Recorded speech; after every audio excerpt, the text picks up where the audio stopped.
And so he is a solid kicker that, being in a high-powered offense like the Patriots, he should put up a fair amount of fantasy points as a kicker, just because of the how often the Patriots get into the red zone, and if they stall out, they've got a field goal, or with how many touchdowns they are likely to be scoring, he'll be at least getting extra points, so 2 to 3 points a week at minimum. All right, and my final point before Lewis gets involved here, okay? Archie Manning says his grandson Arch is ahead of where Peyton and Eli were in high school. Can you imagine a younger Manning in the NFL at some point or other? We'll let you comment on it first, and then Mr. Lewis Addeo Weiss is going to chime in on this one. Go ahead, Ryan. Well, let's not forget that Peyton and Eli actually have a younger brother who is supposed to be better than both of them, too. Cooper. So Cooper Manning was supposed to be even better than both Eli and Peyton. And if I remember, he had some injury issues that just didn't allow him to really, do much, after his first year in college. And so he just kind of moved on. I believe he's actually coaching now somewhere. So, right. I can imagine, I can see a better Manning coming along in the future. He's got quite the reputation to try to live up to, having a Hall of Fame grandfather, and with Peyton being as good as he is, and possibly the conversation is there for Eli possibly getting the Hall of Fame as well. Okay, all right, Lewis Addeo Weiss. Now you have an opportunity to speak your piece. Go ahead, Mr. Weiss. I mean, I'll just build off what you said about Eli. I think by the standards that the NFL deems worthy for the Hall of Fame, Ryan, I think Eli's a shoo-in at this point, pretty much, regardless of what the numbers say. And, he's kind of like Frank Gore, although Frank Gore, I would argue, in his respective position at running back is better than Eli at quarterback, but he's kind of just one of those guys that just builds numbers. I mean, he's thrown for, I believe, 356 touchdown passes. He's got the 2 Super Bowls, and I really think those are the 2 prerequisites you need to get into the Hall of Fame. I think that the Super Bowls really helped, and what helps even more is that they were both against Tom Brady. Absolutely. Now, that being said, though he was the caveat to that is, though he was the Super Bowl MVP for both of those, in both of those cases, it was the defense that shut down the Patriots, and he had one big play that defined the game. And I think that gets to that notion of, it's one thing if your defense can get you into that situation, but the mark of a great quarterback in my eye is whether or not you can live up to that pressure in that singular moment, whether you can be mindful and kind of block out everything else that's in your path. And, he did that. I guess he had some help from David Tyree in that first Super Bowl, but, he has 2 Super Bowls, and by the standards of how the NFL deems people worthy for the Hall of Fame, Eli Manning, by that regard, is a Hall of Famer. There's no... Very well could. There's no other way. I think, honestly, for me, it's not so much on the Super Bowl wins. For me, it's, you look at how long he has played in the league and the amount of stats that he's racked up. He's top 10, top 15 in so many different statistical categories. Why wouldn't he be in the Hall of Fame? And I would argue that he has a career elsewhere. Maybe, we've seen Joe Flacco go from a long career in Baltimore after the emergence of Lamar Jackson to, Denver. And, that hasn't panned out so far. They've been outscored nearly 200 points through these first 4 games, but... Yeah, but let's be honest, a lot of that's been on their defense. Joe Flacco has had two very solid game-winning drives in which with less than 90 seconds left for the other team. Mm-hmm. Both teams have both times the defense has given up enough yards to give up a game-winning field goal. And you'd think in most cases, if you throw for 330 yards, which he did last week, that they'd win, but it just didn't happen. I mean, we saw Goff throw for 501 yards against Tampa Bay, and what happened there? Just kind of reverted to what we saw in his rookie year, where there's signs of greatness. Obviously he did it in the air, but then there's just other signs that this guy's pretty inconsistent, despite what last year. As far as goes, I just saw a stat yesterday, that in terms of Goff, he is is moving down in my rankings a little bit. I mean, tonight, oh man, it's about to start in just a few minutes. The Seahawks are playing the Rams tonight here in Seattle. Already have my Seahawks jersey and everything off of that. But in terms of Goff, over his first, I want to say 12 games with Sean McVay, he had, it was something like 24 to 27 touchdowns, 14 interceptions, only 14 interceptions, like 6 fumbles. In his last 12, including the playoffs, with Sean McVay, he has thrown for 12 touchdowns, 15 or 16 interceptions, and had 12 to 16 fumbles. So over the last 12 games, he has not been anywhere near. He's been more of what a lot of people expected him to be when he was first drafted. Yeah, I can agree with that. And I guess in fantasy he's not going to really rack up as many points if you got a healthy Todd Gurley in the backfield. He's going to take a lot of pressure off of Goff in the air. But what Gurley does right now is Gurley's not running the ball. Mm-hmm. Gurley is catching the ball out of the backfield. You look at what Gurley did this last game. They had one running play through the first quarter and a half. All they were doing was pass the ball. Gurley got most of his production through the air. His first 5 touches were, I believe, at least his first 3 were receptions for like 40 yards. So they're using the really the passing game, almost taking a play or the idea from the Patriots playbook, where they use the short passes and the little dump offs and everything, to James White and Edelman as their running game.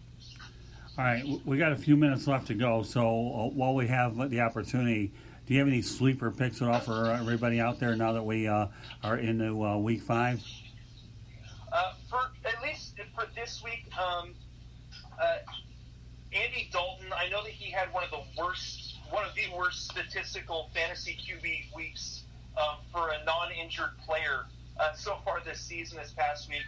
But going up against an Arizona defense that is one of the worst in the league, I think that he is set up for a good game. It is going to be at home.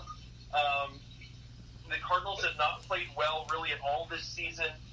So I think that Andy Dalton, while he'll be missing John Ross, he does have Tyler Boyd, and so he should be okay there. And to go along with Andy Dalton, I think that Tyler Eifert is a solid streamable tight end for this week. The Arizona Cardinals are the worst defense in the league in terms of giving up fantasy points to the tight end. They don't have any linebackers or slot corners who can guard a tight end. I mean, they just released DJ Swearinger as well this last week after he basically had a terrible performance again. Trying to guard at strong safety. So I think that Eifert is a solid pick.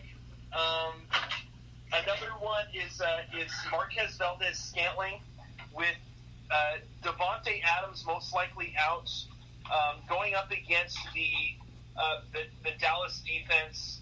Scantling is the guy that usually runs the outside routes, while Geronimo Allison runs the slot. And I think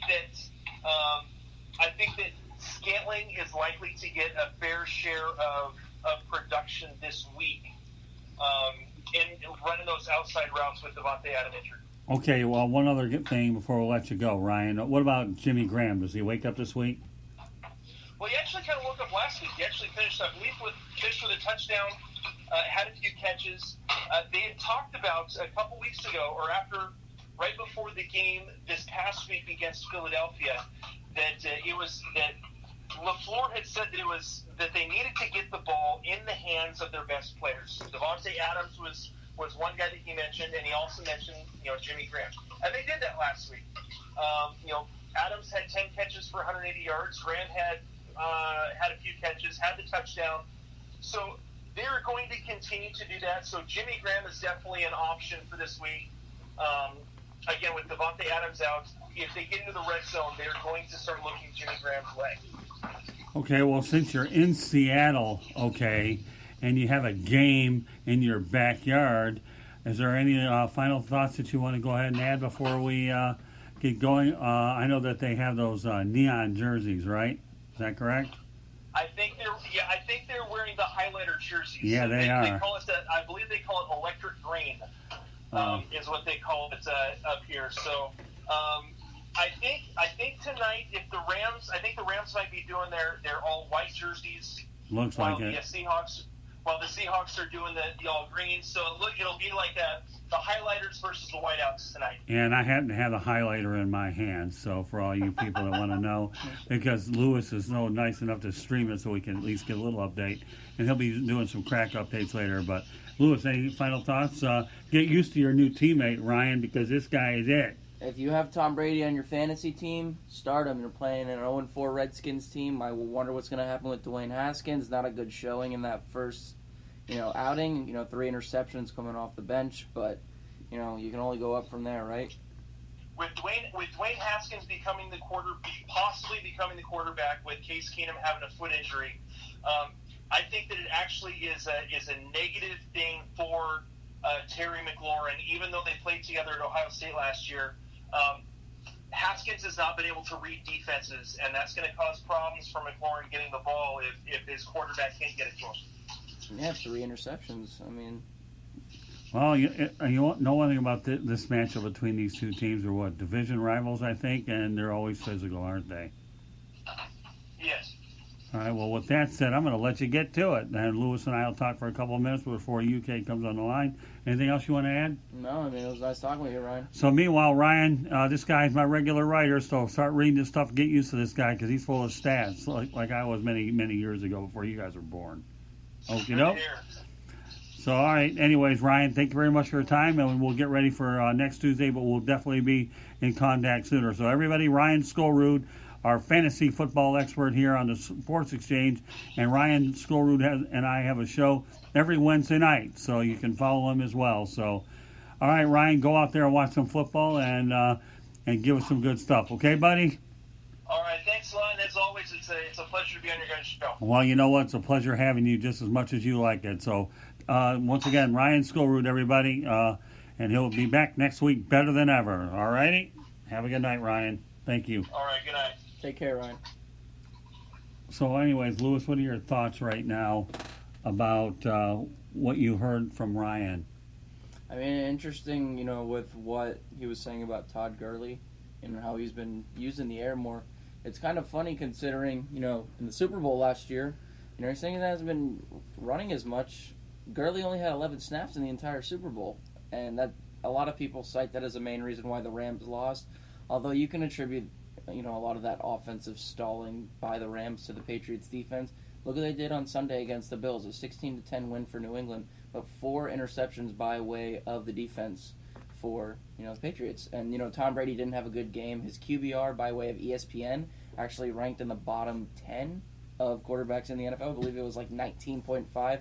That's lower than guys like Josh Rosen and Teddy Bridgewater, who did not have a good game, but we saw him still squeal out a victory because of how good the Saints defense was against the good Dallas team, highlighted by Elliott and Prescott. But it's going to be an interesting Week 5. We'll see what Seattle does. Russell Wilson's been terrific thus far this season.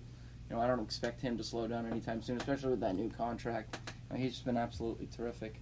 Well, it wouldn't matter what kind of a contract that Russell Wilson had. He's always produced at a high level anyway. So I always see him as, I'm not a big fan of the dual threat quarterback. I do like the idea, though, of a quarterback being able to scramble.